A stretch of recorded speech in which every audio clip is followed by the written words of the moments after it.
Saúde a igreja com a paz do Senhor Jesus. Amém. Glória a Deus.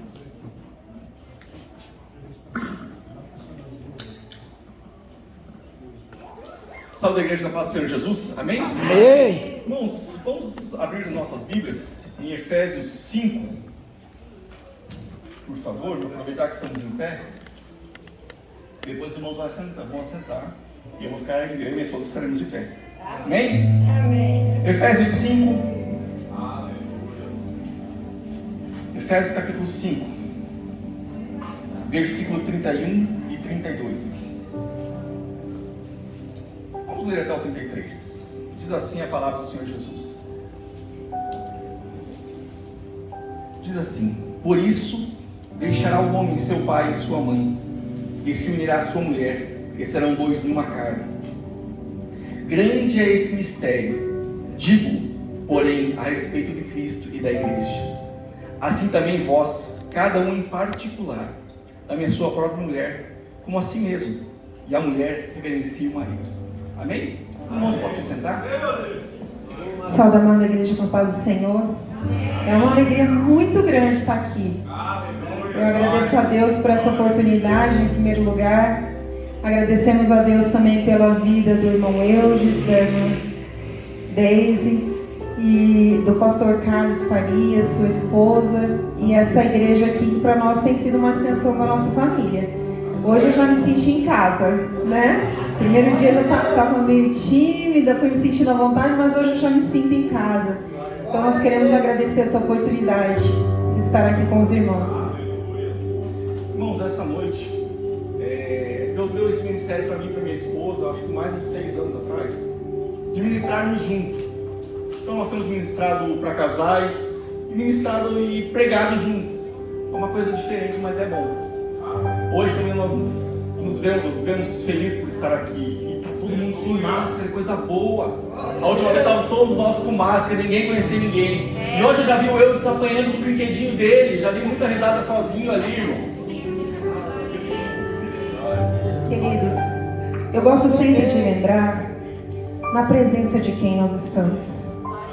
Quem me ouviu ministrar da última vez lembra disso. Nós estamos na presença do Todo-Poderoso, daquele que é poderoso para fazer infinitamente mais daquilo que pedimos ou pensamos, daquele que é o querer e o efetuar, daquele que foi cantado aqui, que nenhum dos planos dele pode ser impedido. Às vezes pode parecer que é o fim, mas às vezes o Senhor nos deixa chegar no pó, porque o pó é a nossa essência e ali Ele sopra a vida. O Deus que é onisciente, que sabe de todas as coisas, Ele sabe o que eu e você estamos passando. E o Deus que nunca nos abandona, por mais que nos sintamos sós. É só um sentimento humano, Ele está contigo. Aleluia. Deus seja louvado. Eu queria fazer uma introdução aqui, queridos, falar um pouquinho do projeto, esse projeto tão tremendo e tão maravilhoso de Deus para a minha e para a sua vida. Se você ainda não é casado, eu profetizo que você vai casar, porque é muito bom. É muito bom. O Jado já está feliz aqui. Glória a Deus. Posso ouvir um amém? Amém. É muito bom. E é um projeto divino. Por isso o inimigo tem tanta fúria do casamento, porque é um projeto do nosso Deus. E ele é um projeto tão maravilhoso e tão perfeito que Deus compara o casamento com o relacionamento de Cristo com a noiva, com a igreja. Aleluia. E eu queria falar um pouquinho sobre o modelo de Deus. O modelo de Deus foi lido aqui, né? Que é: portanto deixará o homem ao seu pai e à sua mãe, e apegar-se-á à sua mulher, e serão ambos uma só carne. Olha que mistério glorioso. E não é assim, Deus pegou dois e juntou. Deus pegou dois e fundiu, são um só. Não para, certo? Por Deus, esta é a perfeição. Este é um Deus que faz um projeto de junção, de união. Este é o nosso Deus, e este é o projeto perfeito de Deus para a nossa vida, o casamento. E o casamento, ele se trata, diferente do que o mundo diz, de uma união heterossexual, monogâmica, indissolúvel. Este é o modelo perfeito de Deus, que Jesus vai citar lá em Mateus 19 e vai falar assim: no princípio não era assim, quando questionam a ele acerca do divórcio, certo? Então este era o modelo de Deus. E ele diz ainda em Mateus 19:6: de modo que já não são dois, porém uma só carne. Portanto, que ninguém separe o que Deus ajuntou. Nem eu, nem ele podemos separar o que Deus ajuntou. Certo? Verdade que existem momentos de estremecimento no casamento. Existem esses momentos. Mas não nos dá o direito de separar o que Deus ajuntou. Amém? Em resumo, um só. Quando Deus olha, Ele vê um só. Que ninguém separe. E foi Deus quem ajuntou. Então, toda vez que vier na sua mente a dúvida: será que foi de Deus mesmo esse casamento? Será que eu não casei em desobediência? Repreenda em nome de Jesus. Porque o que Deus ajuntou, não separe o homem. Amém? Digno de honra é o leito, o matrimônio sem mácula. Porém, aos que se dão à prostituição e aos adúlteros, Deus os julgará.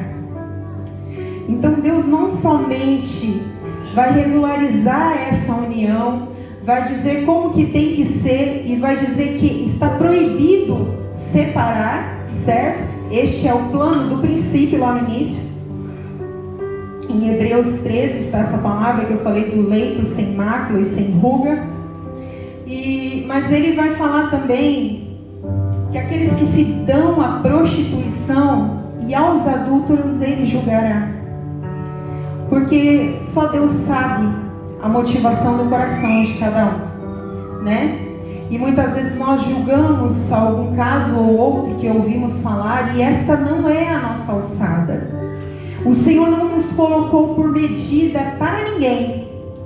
Nós não temos o direito de pegar uma fita métrica e medir o irmão aqui. Olha, você está orando pouco, hein? Acho que você tem que buscar mais. Quem somos nós? Não é verdade? Quem somos nós? Então, em se tratando daqueles que chegam ao adultério ou escolhem uma vida de prostituição, Deus os julgará. Não é nossa alçada, é a alçada do Senhor. E o casamento, ele não é um contrato.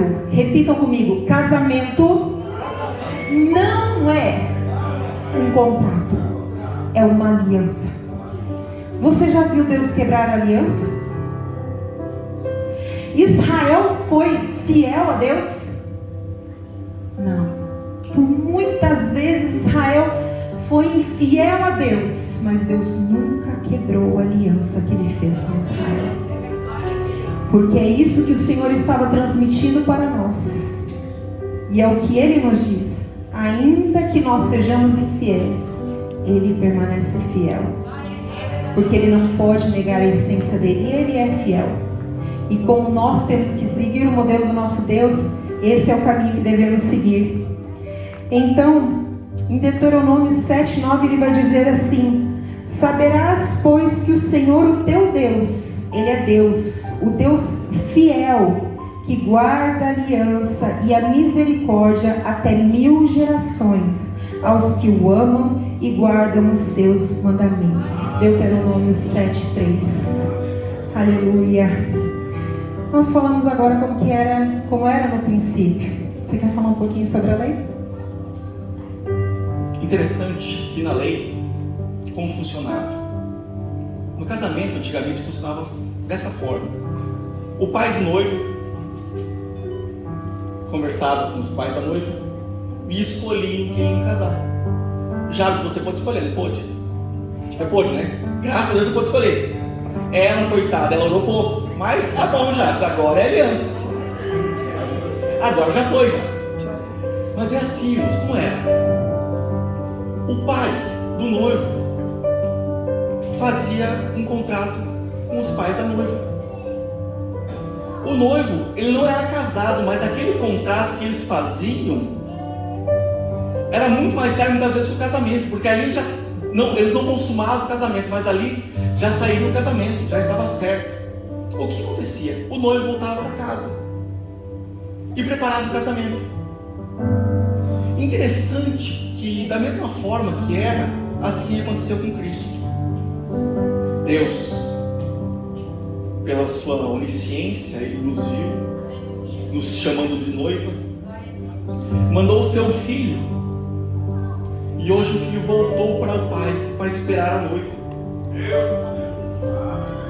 Interessante que quando o Jabes casou, desculpa usar você, Jabes, como Tiago. Ô Tiago, eu achei que era Jabes. Tiago, como é? Tiago e Milena. Vocês estão casados agora faz pouco tempo. Irmãos, o Tiago estava aqui esperando a noiva. Quem estava mais arrumado? O Tiago ou a Milena? Milena. Eu, Tiago, tem que se arrumar melhor. Nós fomos num casamento esses dias, minha esposa falou: vocês não mudam, vocês estão de terno e gravata, para nós não está arrumado. Não é, os homens são assim. Porém, a Milena, não sei a cor do vestido, mas provavelmente era um vestido branco. Ela veio toda arrumada para encontrar o noivo. Irmãos, vocês já viram o pai da noiva entregando ela no altar? É um momento acho que de vários sentimentos, de êxtase, de tristeza por estar perdendo o filho, a filha. Mas ela deve ter vindo. Não sei se vocês casaram aqui na igreja? Não? Mas se fosse aqui na igreja, eu viria andando pelo corredor. Todo mundo olhando: olha lá que noiva linda. Olha os cabelos da noiva. Olha que maravilhoso. As pessoas estavam olhando. E sabe o que nós temos visto isso? Nós somos a noiva de Cristo. Você e eu somos a noiva de Cristo. E o mundo tem olhado para você como noiva de Cristo. Como nós temos nos adornados para o Senhor? Irmãos, nós estamos falando de família. Não é só o casal, é família. Porque o inimigo tem lutado muito contra as famílias. Porque derrubando o casal, o casamento, cai toda a família. Aí você vê a noiva vindo, as pessoas até passando da rua olhando assim: olha que noiva bonita, que bem arrumada. Eu queria ter um casamento desse. E nós temos esse casamento. Nós estamos esperando um noivo. O momento certo, nós subiremos como noivo. Mas como nós temos deixado, como nós temos nos arrumado? Será que nossas vestes continuam brancas? Brancas de pureza? Eu achei muito interessante, eu estava lendo um livro hoje, e achei uma coisa muito interessante. Pois o Espírito de Deus habita em nós, não habita? Habita, não habita no nosso coração? E eu lembrei, eu estava lendo a passagem onde os anjos foram na casa de Abraão, e depois eles foram na casa de Ló. Só que na casa de Abraão eles se sentiram à vontade, porém na casa de Ló eles não se sentiram à vontade. Como está o Espírito Santo na tua vida? Na tua casa, com os teus filhos, com o seu esposo, com a sua esposa? O Espírito Santo tem se sentido à vontade com você no teu lar? Ou ele está como estava na casa de Ló? Estava desconcertado: o que eu estou fazendo aqui? Irmãos, é muito sério isso. No mundo hoje as pessoas perderam o foco de Cristo Jesus. As pessoas querem ser felizes, né? As pessoas querem ser felizes. Todos aqui passaram os casamentos mais novos, os casamentos mais velhos, já passamos crises no casamento. Eu e minha esposa vamos fazer 22 anos de casados. As crianças estão ali sentadas. É sempre criança, tá, Tiago? Casou, mas é criança, entendeu? E se vocês não passarem nenhuma dificuldade, vocês vão passar. Estou profetizando? Não. São famílias diferentes, criações diferentes. Meus filhos são criados pelo mesmo pai e pela mesma mãe. Cada um na mesma atitude, no mesmo contexto, tem uma atitude diferente. Agora imagina que casaram diferente, de famílias diferentes, educação diferente, escola diferente. Muitas vezes é de outros estados, come coisa diferente. Então vão passar lutas. Mas lembre-se disso. Foi Deus que uniu. As pessoas estão achando muito mais fácil separar. Só que essa separação é uma ruptura, é uma ruptura de pacto com Deus. Não é só entre pessoas, mas é um pacto com Deus. E o casamento tem sido banalizado. Algo tão tremendo que Deus compara o relacionamento dele com a noiva, de Jesus com a noiva, ao casamento. E ele fala nessa palavra que nós lemos aqui que grande é este mistério, digo porém a respeito de Cristo e a igreja. Então nosso casamento, ele vai refletir muito o nosso relacionamento com Deus. Um cônjuge que não é fiel ao seu cônjuge demonstra que ele não está sendo fiel a Deus. Um cônjuge que está frio com o seu parceiro ou com sua parceira, ele demonstra a sua frieza espiritual. Então o nosso relacionamento com Deus, a nossa vida conjugal, ela precisa estar alinhada. E nessa leva de banalização aí do casamento, né, muitos se fundamentaram no tempo da lei. E no tempo da lei foi dada a permissão do divórcio por Moisés. Moisés deu. Mas eu queria te dar um dado bem interessante que eu aprendi há pouco tempo também, que a lei dada por Moisés se tratava de uma lei casuística. Já ouviram falar isso? Era uma lei para o povo de Israel para aquele determinado tempo. Porque estava acontecendo que os judeus estavam divorciando por qualquer motivo. Se a esposa não fizesse uma comida boa, se ela queimasse a comida, digamos assim, ele falava 3 vezes: te repudio, te repudio, te repudio, e estava divorciado. E as mulheres ficavam sem seu dote e ficavam sem ter como reconstituir família, ou formar família, ou qualquer outra coisa do tipo. Então ele deu essa permissão do divórcio para regulamentar isso como uma proteção para as mulheres naquele tempo. E era uma lei casuística para o tempo do povo de Israel. Nós somos a Israel de Deus, mas nós estamos no tempo da graça. Verdade? Então, no tempo da graça, nós estamos numa nova aliança. É uma nova aliança. O Senhor renova a sua aliança conosco através de Jesus, nos dando uma nova aliança. Um novo tempo. E este tempo é maravilhoso, onde nós devemos adorar aqui ou ali. Não, onde o verdadeiro adorador adorará o Senhor em espírito e em verdade. Aonde, se você, por qualquer motivo, desagradar o teu Senhor, você pode bater o teu joelho na tua casa ou orar no seu carro e pedir misericórdia, clamar misericórdia, na mesma hora a graça te alcança. Porque nós não geramos salvação. Você pode vir todos os cultos, você pode orar 6 horas todos os dias, fazer jejum 7 dias por semana, você não gera salvação. Você pode fazer isso por ser salvo, mas não para ser salvo, porque não tem como.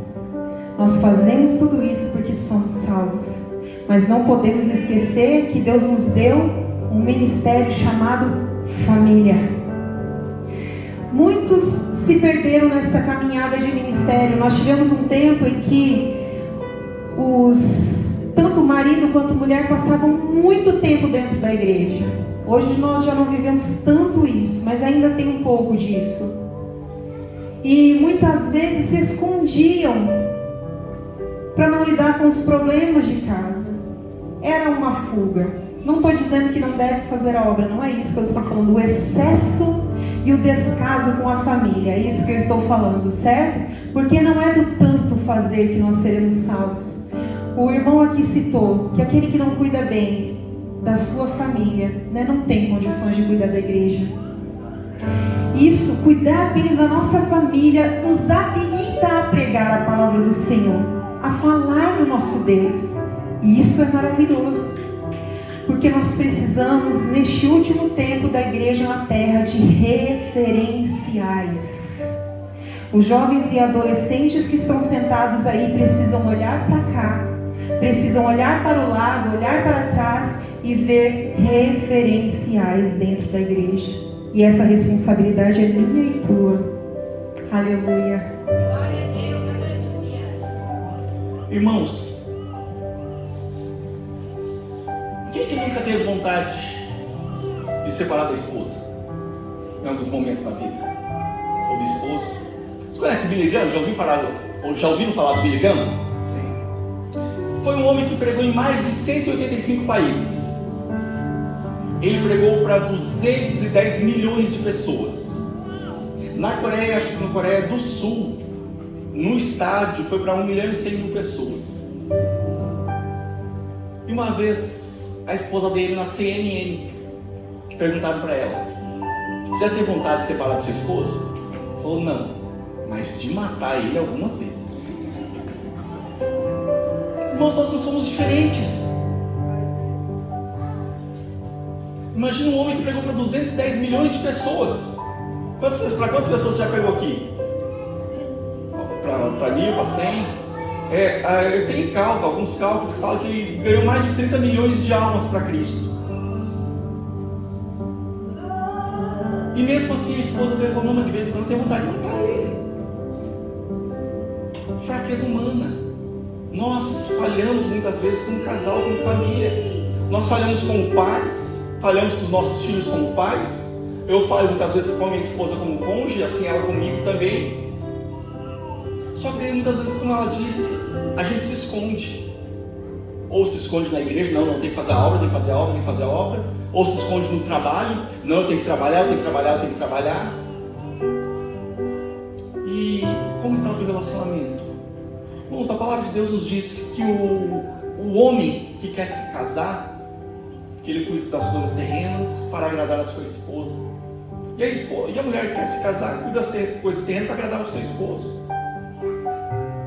Ou ficava sozinho, como Paulo. Quer ficar sozinho? Então vai fazer a obra. Mas a partir do momento que você quis constituir família, nós temos que abrir os nossos olhos para a família.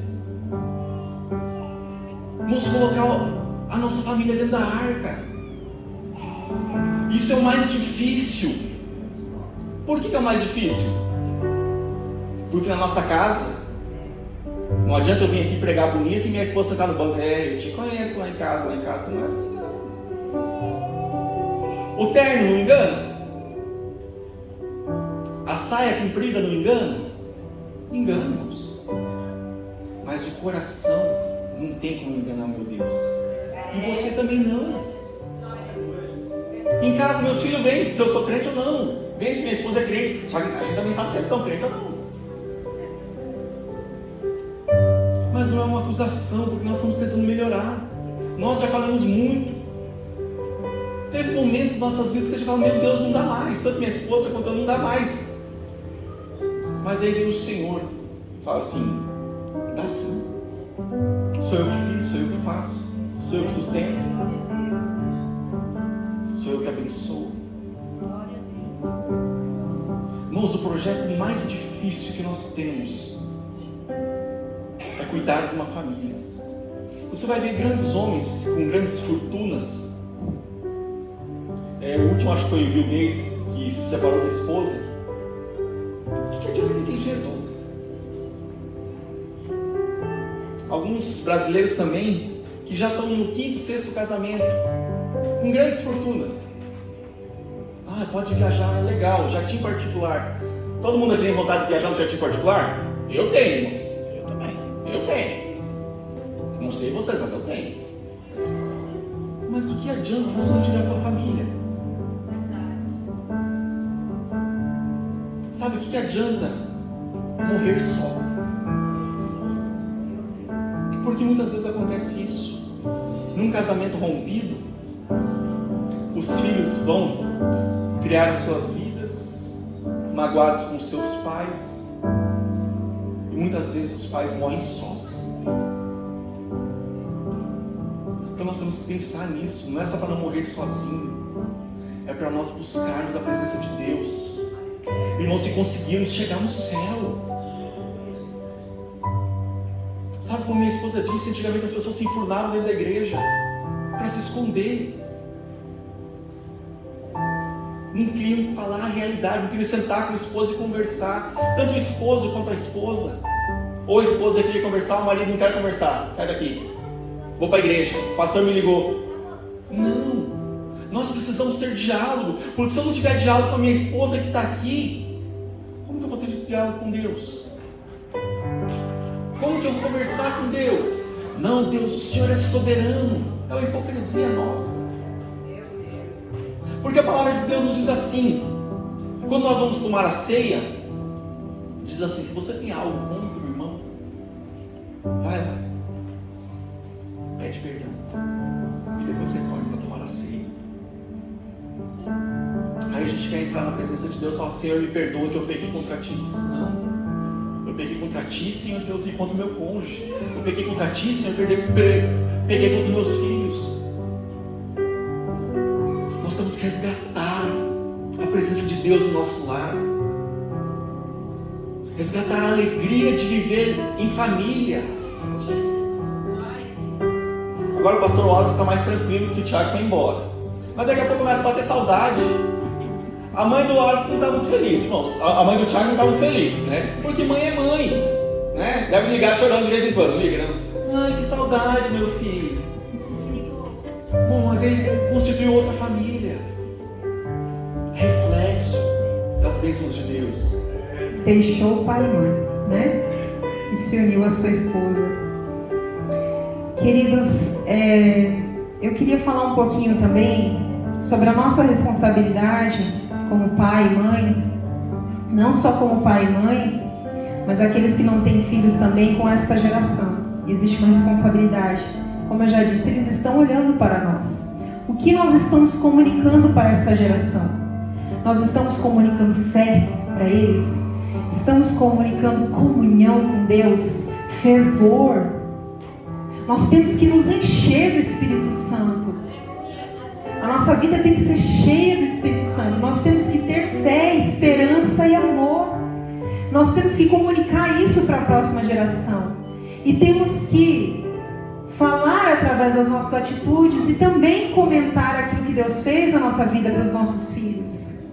Quanto aos filhos, em Efésios 6, se você está com a Bíblia aberta aí, e pode ler comigo, diz assim: vós filhos, seja obediente aos vossos pais no Senhor, porque isso é justo.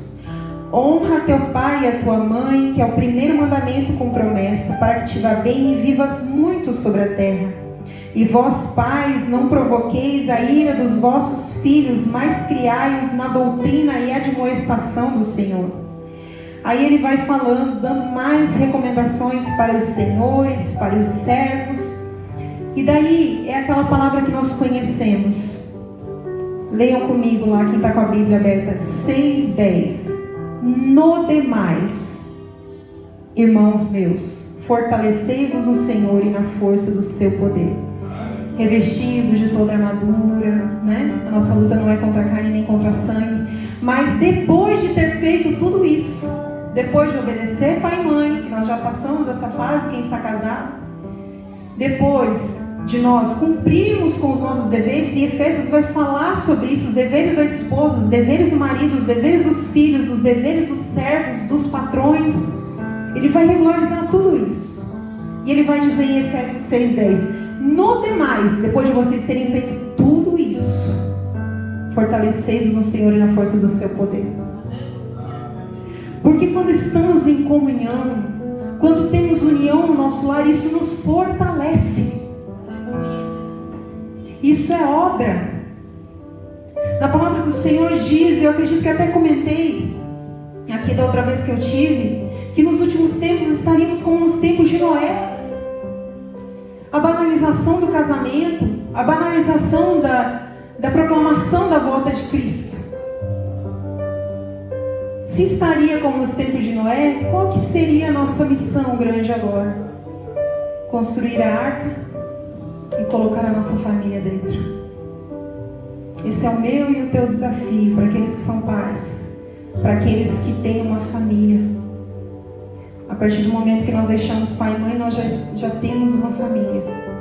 Hoje o meu pai, eu não tenho mais mãe, hoje meu pai, ele é um familiar meu.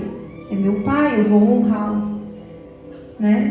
Mas a minha obediência, a minha sujeição é para o meu esposo, porque a esposa, ela cuida das coisas do mundo, diz na palavra do Senhor. O que são as coisas do mundo? Cuidar da casa, cuidar dos filhos, ser auxiliadora do esposo, do ministério.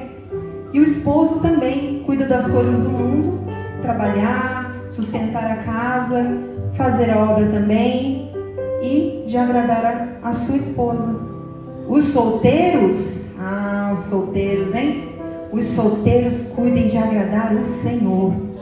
Você tem liberdade para ficar quanto tempo você quiser na igreja. Você tem que agradar o teu Senhor. E aproveite a tua juventude, porque passa muito rápido. Passa muito rápido. Venha nas vigílias, venha nos cultos, venha o tempo todo. O casado muitas vezes ele não vai conseguir, porque ele tem que cuidar de agradar a esposa e ele tem que ter tempo para a família muitas vezes. Então, claro que ele vai cumprir a sua obrigação, né, dos cultos principais e tudo mais, mas não vai poder se lançar como um solteiro pode se lançar. E isso tudo, se nós prestarmos atenção e praticarmos, querido, a nossa vida vai ter plenitude. Nós temos que viver a plenitude. Deus pode renovar o nosso casamento. Nós podemos voltar a namorar com o nosso esposo, o esposo com a esposa. E até o frio na barriga Deus pode renovar. Porque Deus renova todas as coisas. Nele são novas todas as coisas. Interessante, irmãos, que minha esposa falou sobre submissão. Mas sabe como que funciona essa submissão da esposa? O que a gente acha como que é a submissão? Vem aqui, mulher. Não é essa submissão, não. No original é diferente. Eu não lembro a palavra agora. Mas seria como assim, se os irmãos fossem para a piscina, tá? E tivesse que colocar um salva-vida lá. O salva-vida cuidaria. Se tivesse alguém em perigo, ele estava lá. Essa é a função da esposa. Vocês sabiam disso? Que é guardar para que o marido não se perca ou não caia em algum problema. Essa é a fase da submissão. É sobre uma missão. Não é assim que ela está submissa a mim, não. Ela está do meu lado, me protegendo.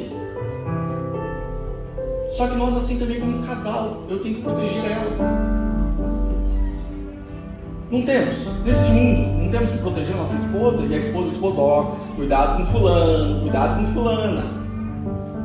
E não é por ciúmes, é para proteção. No mundo jaz o maligno. Nós estamos vivendo no mundo. Isso é uma coisa que vocês têm que aprender agora. Vocês estão novinhos ainda. Você vai ficar careca ainda? Não, não vai não. Não vai não. Pelo cabelo do seu pai você não vai ficar careca não. Mas é uma coisa que é assim, acontece. Olha, cuidado. Tua esposa vai falar para você, Tiago, cuidado com a menina lá. Não é ciumenta, não, ela está protegendo você. E assim como você, ela.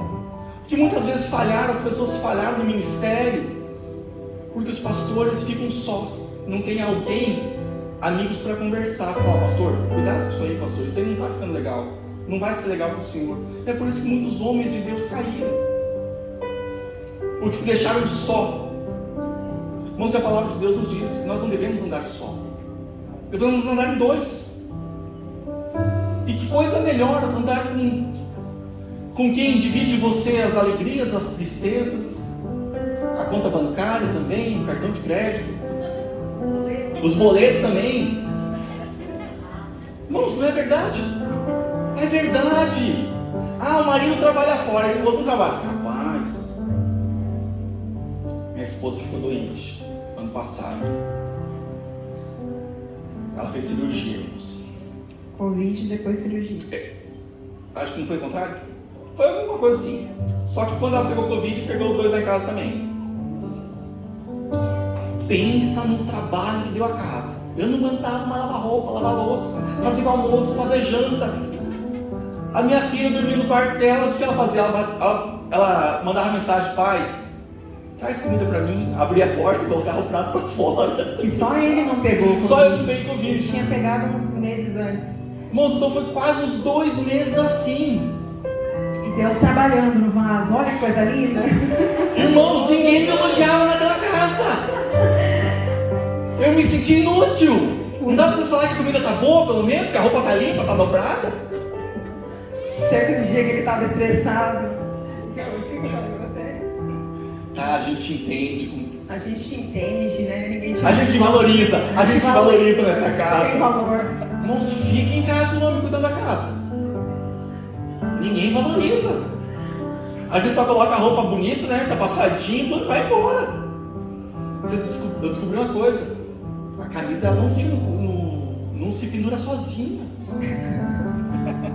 É incrível. A louça, ela não vai pro armário sozinha. Não vai. Tem que guardar. Mas assim também a esposa. Tem que valorizar o seu esposo que trabalha fora. Ou se a esposa trabalha fora também, irmãos, que bênção, que pode fazer isso. Mas não esqueça a educação dos seus filhos. Não é a igreja que vai educar filho. Não é a escola que vai educar filho. A escola vai dar o quê? Geografia, história, matemática, português. Mas caráter é dentro de casa. O filho não é para roubar. Filho, quando você crescer e casar, não é para adulterar. É em casa que você vai aprender. E também não é na igreja. Na igreja vai aprender mais coisas para a vida espiritual deles. E nós temos jogado tudo isso terceirizado. Nós jogamos nossos filhos para a igreja, para a escola. Vocês seguirem aí. Aí depois as crianças crescem, saem da presença de Deus.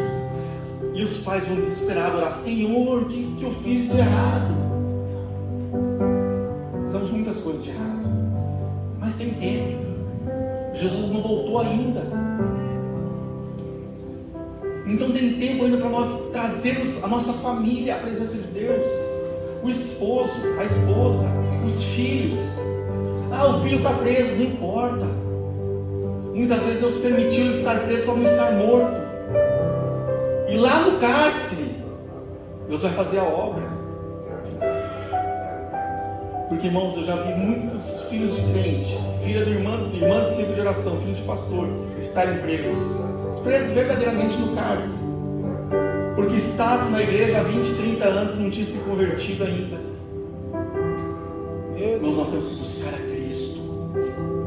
Nós temos que mudar a nossa vida.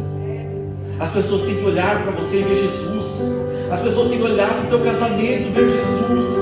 Se não dá mais aquele frio na barriga, irmãos, vão aproveitar a vida é curta. A Deise esse tempo atrás passou por um tratamento, não foi? Não é difícil lutar pela vida? É muito, e a gente vê as pessoas com a vida, com a saúde plena, tranquilos, não ligando para as suas vidas. Irmãos, uma vez minha mãe, ela teve câncer de mama, muitos anos atrás, e ela estava evangelizando. E ela passou num bar e foi evangelizar, o rapaz estava bebendo. Ela olhou para ele e disse: você querendo morrer e eu aqui lutando para viver. E é isso que acontece. O que você está esperando para viver? O que você está esperando para viver o melhor da tua vida, na tua família, no teu casamento, com os teus filhos? Agora, por exemplo, mais uma vez o Tiago e o pastor Wallace, se eles não aproveitaram quando eles eram pequenos, não é agora que eles vão aproveitar mais. O filho foi embora, casou. Aí, muitas vezes falam: filho, vamos viajar junto? Pode ser, vão até viajar, mas não é mais a mesma coisa. Vocês também vão ter filhos, aproveitem a vida dos filhos de vocês, que eles crescem. A minha filha não cresceu, ela só ficou velha, mas ela não cresceu. Irmãos, que a presença de Deus é maravilhosa. A gente vê Deus fazendo na vida dos nossos e na nossa vida. Deus tem zelado e cuidado. Deus tem nos surpreendido. Nós, como servos, nós temos que ter o nosso altar individual com Deus. Nós temos que ter a nossa intimidade com Deus. Mas nós também temos que ter um altar familiar. Nós precisamos invocar a presença de Deus na nossa casa. Ler a palavra com os nossos filhos, com o nosso cônjuge. Orar no nosso lar. Uma certa feita nos chamaram para fazer uma palestra sobre oração conjugal. Um tema bem interessante, né? E nós, estudando para essa palestra, achamos um dado bem interessante. Um estudo científico, uma pesquisa, na verdade, sobre casais que oram pouco, casais que oram mais ou menos e casais que oram muito. E aí uma chave para nós todos, porque é uma luta muito grande para o casal orar junto. É verdade ou não é? Mas interessante que para Deus, quando Ele olha para nós depois que somos casados, nós somos um só quando estamos juntos. Para Deus é um só. Então nós temos que ter a nossa intimidade e particularidade com Deus, mas também temos que orar como casal. E os casais que oram, no quesito felicidade, o casamento, a maioria diz que o casamento é feliz e o cônjuge é o melhor amigo.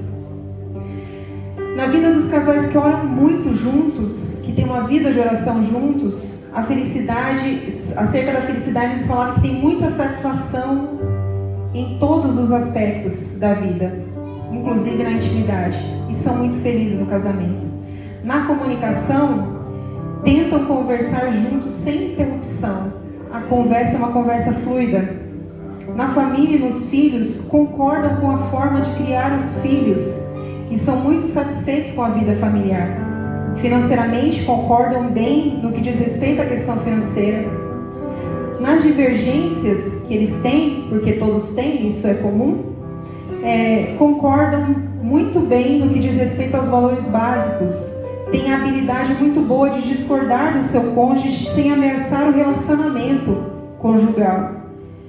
Não tem dificuldade para ceder e tentam melhorar o casamento. Sempre tentam melhorar o casamento. No quesito respeito, o cônjuge faz com que o outro se sinta importante e o cônjuge diz para o outro e faz com que ele sinta importante, né? Ele comunica isso para o outro cônjuge. Na questão, no quesito prazer, ambos, né, têm uma vida feliz. Na questão da confiança e estabilidade do casamento, é um casamento que tem uma estabilidade muito boa e não tem medo do divórcio. Interessante, né? Então, queridos, eu queria lembrar vocês da obrigação que nós temos com o nosso próximo mais próximo, que é o nosso cônjuge, é o nosso filho, é a nossa filha.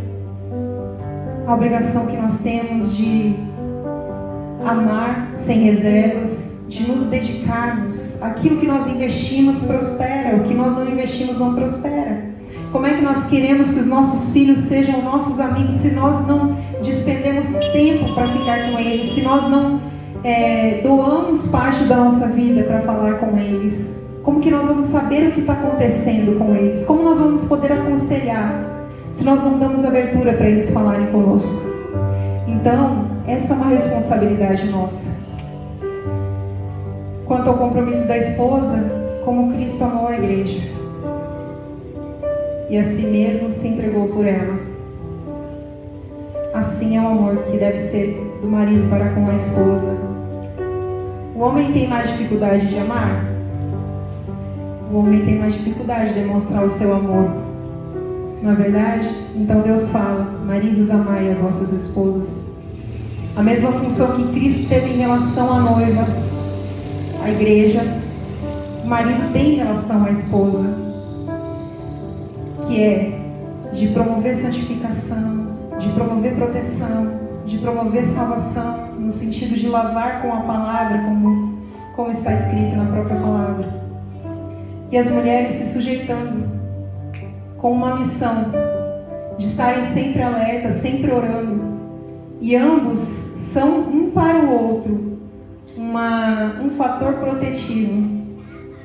Quando nós alertamos o nosso cônjuge, e as mulheres fazem muito isso, amor, vigia. Nós estamos querendo proteger ele. Estamos sentindo um nível de ameaça. E nós temos um farejador muito bom, não é verdade, meninas? Temos um farejador muito bom. O Senhor nos dá essa... E o marido fica bravo, né? Credo, mulher, credo. Nada a ver. Nada a ver. Então tenhamos como alerta isso, queridos. Mas muitas vezes Deus permite isso para que a gente não caia. Porque depois que cair, para voltar na presença de Deus, é mais difícil. Mas nessa noite eu queria te pedir que você faça uma reflexão. Porque a palavra de Deus não é só a irmã Fabiana e a irmã Célia que prepararam uma palavra para trazer aqui para vocês. Ela é poder. Ela transforma. Ela modifica. Então, só se você quiser, você vai sair daqui da mesma forma. Porque se você não quiser, se você quiser tomar posse dessa palavra, vai começar pela tua vida a transformação do teu lar. Vai começar pela tua atitude, pela tua mudança. Pelo teu primeiro passo, a transformação do teu lar. E é grande o que Deus vai fazer. Hoje eu e meu esposo, nós estamos vivendo a plenitude do nosso casamento. Nós estamos namorando. Nós nos sentimos assim. Nós saímos para passear juntos, estamos investindo. Demorou um pouco, é verdade, porque nós temos filhos e a vida muitas vezes vai nos levando assim, né? Uma coisa, outra coisa, um compromisso, outro compromisso. Mas a partir do momento que nós começamos a priorizar o nosso casamento, ele começou a ter plenitude. Nós temos a oportunidade de viver uma vida à beira do caminho ou uma vida inteiramente no caminho, vivendo a plenitude do que Deus tem para nós. Deus tem o melhor para nós. Mas muitas vezes o nosso coração está endurecido. Muitas vezes nós somos orgulhosos em relação ao nosso cônjuge. Eu não vou falar, eu é que não vou lá. Aprendemos mais o Senhor Jesus, que é manso e humilde de coração. E façamos como Ele. Tratemos o outro como superior a nós mesmos. Ele lavou os pés dos discípulos. E muitas vezes dentro de um lar existe combate, acusações. Isto não é saudável. Ah, mas você fez isso. Ah, mas você também. E isso não acaba, é um ciclo. E vai um acusando o outro. E muitas vezes palavras são ditas que magoam a alma. Eu queria te convidar a ficar de pé nessa noite. E nós vamos orar quebrando toda palavra que magoou, que entristeceu o coração. Toda palavra que foi dita acerca do seu casamento, que às vezes saiu da sua própria boca, nós vamos quebrar em nome de Jesus nessa noite. Que não vai dar certo, que não tem jeito mais. Porque tem. Nós estamos aqui, passamos por algumas crises no nosso casamento. Para estar aqui hoje ministrando para vocês, passamos por algumas crises. Minhas 2 gravidez foram de risco. Passamos algumas vezes pelo vale da sombra da morte. Meu esposo já teve momentos de passar 3 dias na UTI, de ter que tirar as 2 mamas por ter dado positivo para câncer de mama genética. E entre outras coisas que também meus filhos passaram de quase morte. Mas estamos aqui, queridos, porque existe um Deus poderoso para fazer muito mais além daquilo que pedimos ou pensamos, porque Ele é Deus. Deus tem plenitude para dar na sua vida matrimonial, no seu casamento. E nessa noite Ele vai quebrar as algemas, as cadeias, os grilhões. Nesta noite, o poder da palavra de Deus, que não é apenas uma palavra de homem ou de mulher, ou seja lá de que boca humana saia, mas só sai porque o Espírito Santo de Deus nos impulsiona a falar. Porque nem a vontade de adorar vem de nós, vem de Deus. Então nesta noite, fecha os teus olhos e começa a quebrar em nome de Jesus toda palavra de maldição lançada, toda palavra contrária ao que Deus tem para a tua vida, que é uma vida feliz no teu matrimônio. Pare de duvidar que esse casamento foi de Deus, porque foi sim. Tamanha dificuldade vem provar, porque quando a luta é muito grande é porque a bênção é maior. E o inimigo sabe o potencial que vocês são na mão de Deus, sabe o que Deus quer fazer através da vida e da família de vocês. Oremos. Deus, Pai Todo-Poderoso, aqui está o teu povo, Senhor. Pai amado, o teu povo que o Senhor chama a tua palavra, Senhor Deus, como filhos amados, como amigos. Deus, em nome do teu Filho amado Jesus Cristo, aquilo que pregamos esta noite, Senhor, entra com providência nesses lares, ó. Pai amado, Senhor Deus, na vida, Senhor Deus, do casal, Pai, na vida dos filhos, ó Pai amado, vai entrando nesses lares, ó Pai, em nome de Jesus, Senhor. Vai derrubando por terra toda a obra do inimigo, Senhor Deus, vai quebrando, ó Pai amado, Senhor Deus, toda a cadeia. Pai amado, Senhor Deus, vai quebrando, ó Pai, em nome de Jesus, Senhor Deus, toda palavra contrária à tua vontade, Senhor. Deus, Pai amado, Senhor, em nome de Jesus, vai libertando. Pai amado, é o teu Espírito Santo que faz a obra, vai libertando a mente, ó Pai amado, o coração das amarras do inimigo, Senhor. Pai amado, vai libertando das drogas, do alcoolismo, Senhor, em nome de Jesus. Pai, completa a obra, Pai, para que possamos ver o teu nome sendo glorificado nessas vidas, ó Pai. Pai amado, este lugar é cheio de servos e servas, ó Pai, falando que é o Senhor que reina na vida deles, ó Pai. É o Senhor que faz. Deus, reflete, ó Pai amado, a tua face, ó Pai, na vida dos teus filhos, nas nossas vidas, ó Pai. Cobre o teu povo, Senhor Deus, com o sangue do Cordeiro, ó Pai amado, Senhor Deus, em nome de Jesus. Faz eles aptos, ó Pai amado, assim como nós também, a lutar nas regiões celestiais, ó Pai, porque a nossa luta não é contra a carne ou contra o sangue, ó Pai. Pai amado, Senhor Deus, a nossa luta, Senhor Deus, é nas regiões espirituais, ó Pai, contra as potestades, Senhor Deus, e contra as hostes do mal. Mas ali o Senhor nos faz mais do que vencedores. Pai amado, eu creio, Pai. Eu creio que o Senhor faz neste lugar em nossas vidas, porque a tua palavra não volta vazia e é fiel e verdadeira. Em nome de Jesus eu oro a Ti e te agradeço, Senhor. Em nome de Jesus. Queridos, muito obrigada pela oportunidade. Estamos muito felizes de estar aqui, viu? E até a próxima, se Deus quiser. Amém. Queremos agradecer. Pastor Vanessa, obrigado. Soares, Tiago.